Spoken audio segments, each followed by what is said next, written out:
Hindi lang isang gusaling ipapatayo doon kahit malaking perang ibabayad namin. But hearing your side now makes me guilty. Hindi ko alam na may malulungkot pala. Hindi ko naman kasi yun inalam dahil iniisip ko na mas pabor yun sa inyong mga guro. Nagbaba ng tingin si Winnie. Sigurado lang na ayos lang yun sa kanila dahil may pera sila. Ayos lang sa kanilang magluwal ng pera at hindi nila inisip ang mararamdaman nila. Ganito siguro silang mayayaman. Buong akala ko si Asher ang buyer ng paaralan. Naglakas loob lamang ako na lumuwas dito kahit hindi ko naman gusto. Wala akong pagpipilian. Ayoko mangyari ang demolisyon. Oras na mangyari yon baka hindi na ako papasok sa bagong paaralan bilang isang guro. Nangulot ang noo ng binata dahil sa sinabi niyang iyon. Ngunit kalauna natawa siya bago nag-iwas ang tingin. Naiintindihan kita. May punto ka naman. Siguro nga napamahal na sa iyong paaralang iyon. Doon ka rin siguro nakapagtapos at pinangarap mo ring makapagturo doon. Tumango ang dalaga. Wala naman na rin siyang ibang sasabihin pa dahil na nasabi na nito ang side niya. Narinig na rin niya ang rason kung ba't iyon bibilhan ng lupa. So do you want to stop the demolishment? Napalunok ang dalaga. Ket narito ako para kumbinsihan ang bayan ng lupa. May kasama kong isang guro. Nasa isang paupahan kami. Well, the papers are not ready yet. Hindi pa rin naman naumpisa ng bagong gusali kaya po pwede pa kaming humanap ng iba. Dahil sa sinabi niya ng binata, biglang umaliwalas ang mukha ni Winnie. Tila ba nabigyan siya ng pag-asa na muli, mababawi nila ang paaralan. Dahil may utang na loob din ako sa'yo. Dahil tinulungan mo ako. Siguro yun na lang ang gagawin kong dahilan para pagbigyan ka. Besides, marami naman ng lupa kaming makikita doon sa lugar ninyo, hindi ba? Tumango si Winter sa tanong niyang iyon. Maaari kitang tulungang maghanap. Marami mga libreng lupa doon na po pwede niyong bilhin. Masigit at maliwalas pa. Yung farm doon, hindi ba yun binibenta? Nangunot ang noo ng dalaga. Farm? Oo, yung flower farm. Sa tingin ko, magsasara na yon. Hindi ba't mababa na ang sales sa farm? Nag-iwas ang tingin ng dalaga bago magkibit balikat. Hindi ko alam. Wala rin akong ideya na binibenta yun ng may-ari. Kung nais mong kumuha ng lupa doon, may ibang lugar naman. Bubuntong hininga ang binata. Tumungo to bago pag-isipan ang sunod na sasabihin niya. Then, you're staying here for a month? Tumango ang dalaga sa tanong niyang iyon. Hanggang sa makasiguro kong hindi mo nabibilhin ang lupa. Maranatili pa rin ako na isang buwan dito. Natawa ang binata bago nag-iwas ang tingin. Kung ganon may deal ako sa'yo. Nangunot ang noo ng dalaga. Deal? While you're staying here, hindi ba't wala ka ng trabaho? Wala ka naman gagawin sa apartment ninyo. So, can you work for me? Trabaho? Sa kumpanya ninyo ulit? Yes, you don't need to think. Sundin mo na lamang. Ang gusto ko para tuluyan ng makaalis sa nais mo. Akala ko ba pumayag ka na? Papayag naman ako, pero hindi po pwedeng magbagong isip ko kaya't pagtatrabahuhan mong pagpayag ko. Anong klaseng trabaho? Yung dati ko bang pwesto? Umiling ang binata. No, we can talk about that tomorrow. Maaga kang pumunta ng opisina. Doon na lamang tayo magkita para pag-usapan yon. We need some office attire? Hindi na siya hinintay pa na makasagot. Tumayo na siya at tinalikuran ang dalaga na ngayon nakaupo na rin pala sa sala. Palaisipan pa rin sa kanya kung anong trabaho ang papasukan niya bukas. Bakit hindi na lang ngayon sabihin sa kanya para hindi na siya nag-iisip pa? Napahilamos ang dalaga bago bumuntong hininga.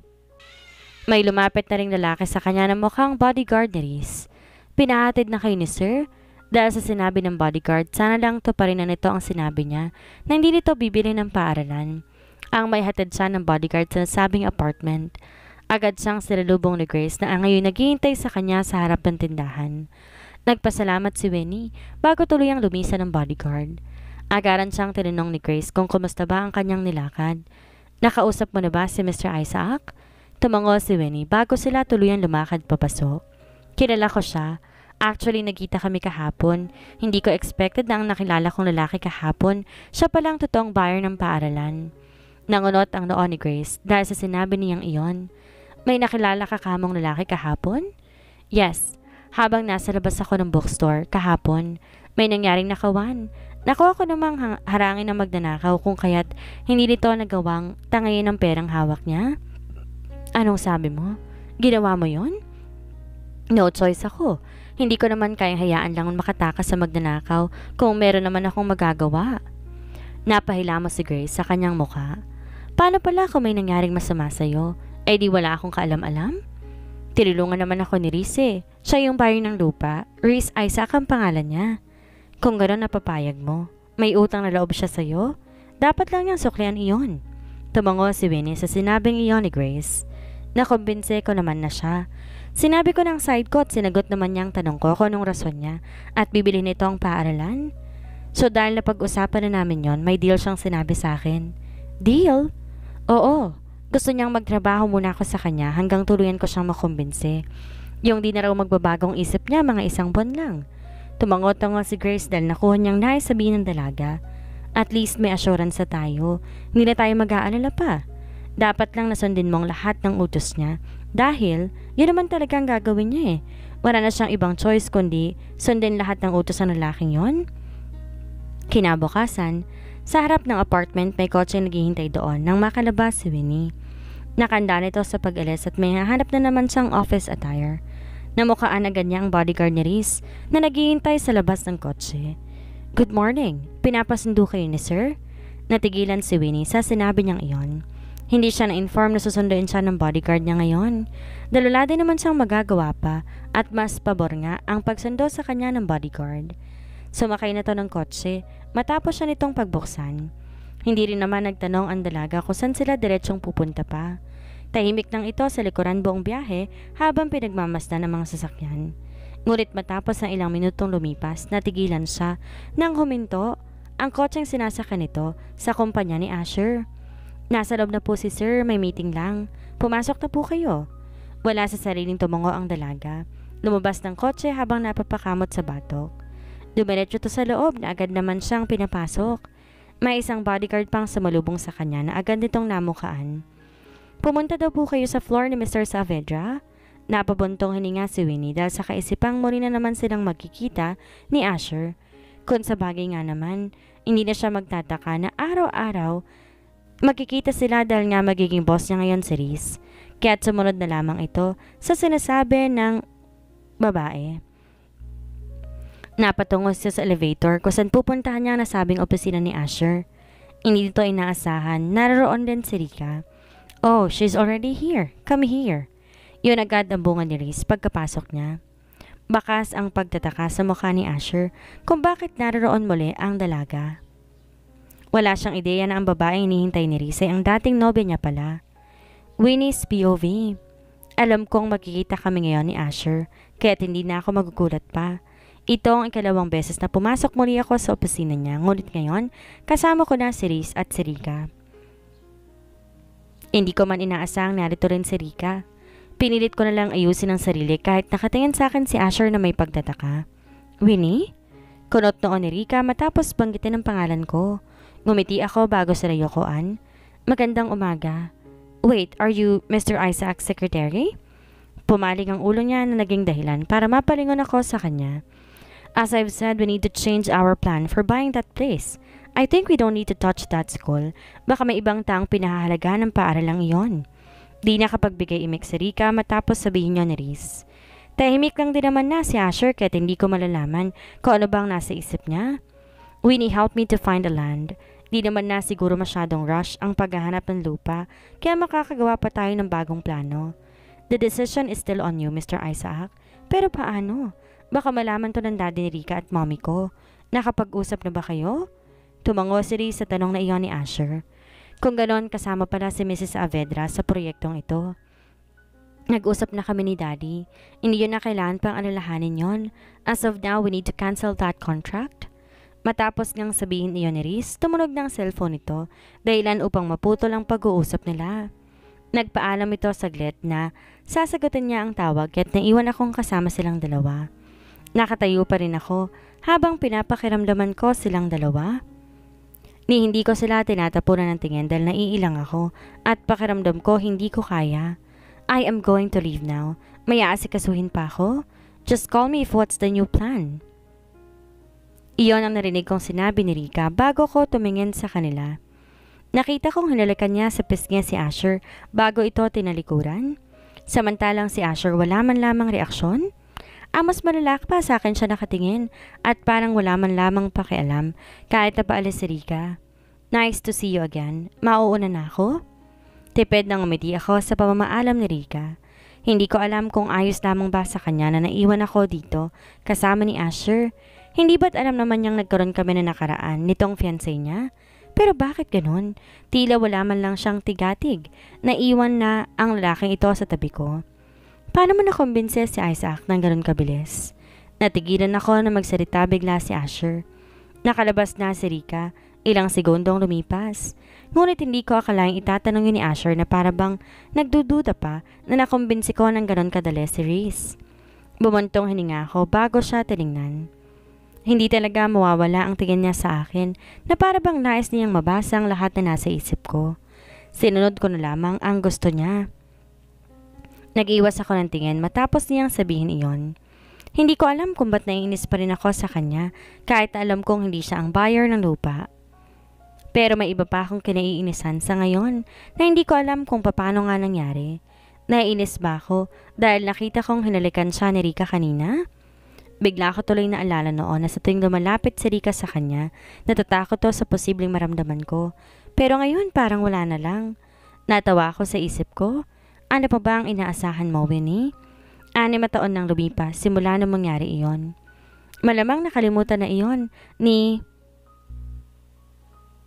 Asher dahil sinaktan mo lang siya at pinagtabuyan. At ako ngayon ang nahihirapan. Buong akala ko ayos na ako. Akala ko wala nang lahat na nakaraan namin. Pero ngayong nakita ko siya, biglang sumariwa ang lahat ng pag-iingat niya sa akin noon at pagmamahala na kailanman hindi ko na mararanasan. Dahil ngayon si Rika na. Si Rika na siyang humalili sa pwesto ko. And what is that? Nakataas kilay niyang tanong yon. Kung noon isip bata ko siya nakilala, ngayon supladong lalaki na. Ibang-iba na talaga ang Asher na kaharap ko ngayon. Gusto mo bang malaman? Interesado ka ba? Natawa ito sa tanong ko. Bakit niya ba kailangan namin kung paano ko nakumbinse si Reese? Hindi pa ba sapat sa kanya nagbago na ang plano ni Reese at di na mag-iiba ang paaralan? I am just asking how, Winnie. Huwag mong binibigyan ng mali siya. Bagay ako naparanok nang banggitin niya ang pangalan ko. Ngunit huminga ako ng malalim. Ngayon ko lang talaga napatunayan malaki pa rin ang epekto sa akin ni Asher. Alright. Tumangutango ako ng 2 beses.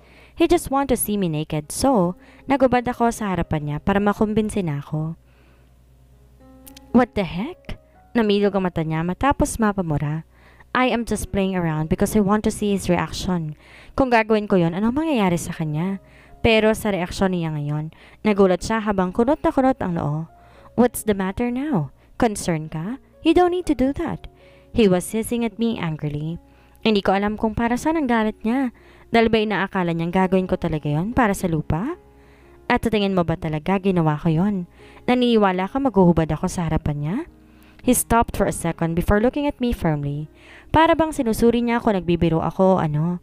So you're just kidding me? Anong pagkakakilala mo sa akin, Philip? After all, I never used that to call his name. Nasanay akong Asher ang tinatawag ko rito, ngunit hindi ko na yun babanggitin pa sa harapan niya. Sa kanya nga mismo nang galing yun eh. He would never be my Asher now. You're a manipulative woman, as far as I know. You use me because I'm rich. That's why you told me 6 years ago. Hindi ako nagkaroon ng imek dahil sa kaisipang iyon. Oo, at sinabi ko yun sa kanya, pero may dahilan ako. Sinabi ko yun, kaya paparabitawan niya na ako at tumigil na siya. Binenta mong bahay ninyo kay mommy. Kinuhang perang dinagdag niya para tuluyan mo akong layuan. I cannot describe you fully kaya hindi ko alam kung kilala nga ba kita. Then you should not ask me then. Ang importante hindi magigiba ang paaralan. Akma akong tatalikod ngunit natigilan ako sa sinabi niya. Si Isaac bang isusunod mo? Nangulot ako na noo habang nakatagilid dito. Di ko nakuha ang sinabi niya kahit wala akong pagpipilian kundi harapin siyang muli. Anong ibig mong sabing isusunod? Paikutin mo rin ba siya? Marahas akong natawa dahil sa sinabi niya. Why do you care, Philip? As far as I know, I'm a manipulative woman. Wala na dapat sa'yo kung anong gagawin ko. Just mind your own business. After I said that, I immediately walked out on his office. Di ko halos maatim lahat ng sinabi niya. Kung ganon, natatandaan pa rin niya ang nangyari. Yun ba ang pinaguhugutan niya ng galit? Kung ganon, wala siyang alam. Wala siyang alam na ang nanay niyang rason kung ba't sinugod si Lola sa ospital. Wala rin siyang alam na namatay si Lola ng mga panahong nagkahiwalay kami. Marahas akong napabuntong hininga matapos kong makalabas. Natanawan ko si Risa hindi kalayuan, naglalakad patungo sa kinaroroonan ko, kaya lumakad ako para salubungin siya. Kunot ang noo nito habang nakatingin sa aking mukha. What happened? Huh? You look mad. May nangyari ba? Pilit akong natawa bago nag-iwas ang tingin. Bakit ako magagalit?